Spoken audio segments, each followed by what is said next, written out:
Hi friends, it's Jess with Our Bipolar. Welcome back to my channel. If you're new, just a little bit about me. I have bipolar 1 and I was diagnosed 25 years ago when I was a sophomore in college. And today we're doing something a little different. I'm doing a reaction video to part 3 of the reunion for Real Housewives of Potomac. And I was blown away by what I saw. So what's going to happen here is Gordon, one of the husbands, reveals that he was diagnosed with bipolar 1. Right before we get to it, please do subscribe to my channel, like the video if you like it, and comment. I love all the comments. Okay, here we go. I have been diagnosed with a mental illness, bipolar 1. And the difference between bipolar and bipolar 1 is really the degree of manic. Okay, so here he's saying the difference between bipolar 1 and bipolar is the degree of manic. I think he means the difference between bipolar 1 and bipolar 2, because in bipolar 2, you don't have full-blown mania, you have hypomania. If there was a bipolar 2 or 3 or 4, quite frankly, I would have those. Really? Yeah, he doesn't really know what he's talking about here. This is the one place in the video that makes me cringe a little bit. Obviously, there is a bipolar 2. There isn't a bipolar 3 or 4. There is cyclothymia, which has elements of bipolar, but to a lesser extent than bipolar 1 or bipolar 2. And your mind tricks you into saying you are normal, everyone else is slow. Okay, let's stop here for a second. So he was saying that bipolar tricks your mind into making you think that you're normal. Everyone else is going way too slow and isn't normal. And I've definitely heard people say that.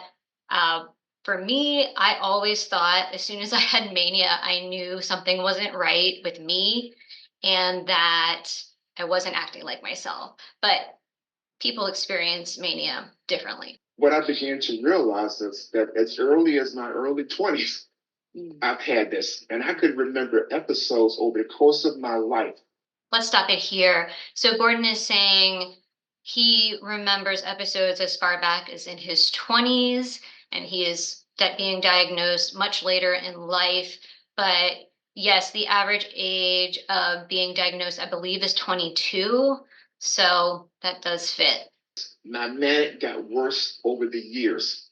Now that you've been diagnosed, is there medication that can even you out? Yeah, there's medication, Andy, but what I have learned is that the key to controlling this is not the medication exclusively. You have to go the rest of the way yourself. Let's stop there for a second. So he's saying that, yes, he's on medication, but that is not all you have to do. You have to do it yourself, and that is completely right. I love that he said that. Medication, for me at least, is the biggest part of what I do to stay well. But all the lifestyle changes, all these different things, I have to do, or I can't stay as well. And that's just the truth of it.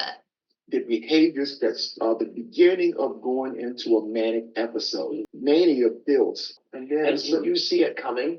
I cannot. Mia can. Right, I cannot. So he was saying that the mania has gotten worse over time. That is true. That can happen with age. I've heard that. And he was saying that he is not able to recognize when mania is starting, but his wife could tell, his wife Mia.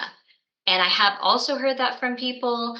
I'm pretty good about noticing when I'm going into hypomania. I have some telltale signs. Usually I'm feeling extremely overwhelmed at the time, and I start to get really, really tired before hypomania kicks in, and I don't even need sleep. So I'm able to tell that most of the time, but I have heard from lots of people that they need a loved one to recognize they're going into mania. When you locked Mia in the room. Locked her in the room? I did say, I don't remember locking her in the room. I remember taking a cell. Part of what happens when you're in mania, you really don't remember everything.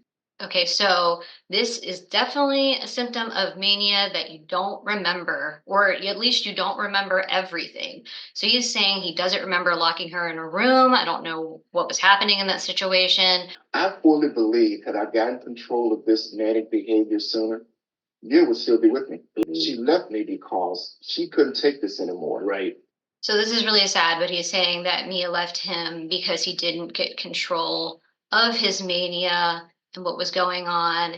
And, I've read the statistic that 90% of marriages that have at least one person with bipolar in them end in divorce. Now, I am married. I've been married for 13 years, and it is hard. I mean, marriage is hard, but if someone has bipolar, it's really hard. And I understand that. And the only way that I can remain in a marriage and be a good partner is by taking my medication and doing all my lifestyle changes. And my husband knows that I'm doing my very best to not have symptoms. And when I do have symptoms, it is difficult. And it's difficult for my husband as well. But we allow that other person to have time away and to rest and recuperate. And I do the same for him. My husband has a spinal cord tumor that he was born with, and it can cause him a lot of problems. He has to have procedures done several times a year. And, when he's having symptoms, I give him the same grace. Things got so bad and so low for me. I went to the hospital to check myself in. The next morning, guess who was there? Mia.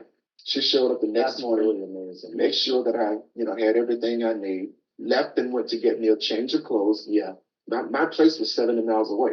She came to see me, I believe, every day but one while I was there.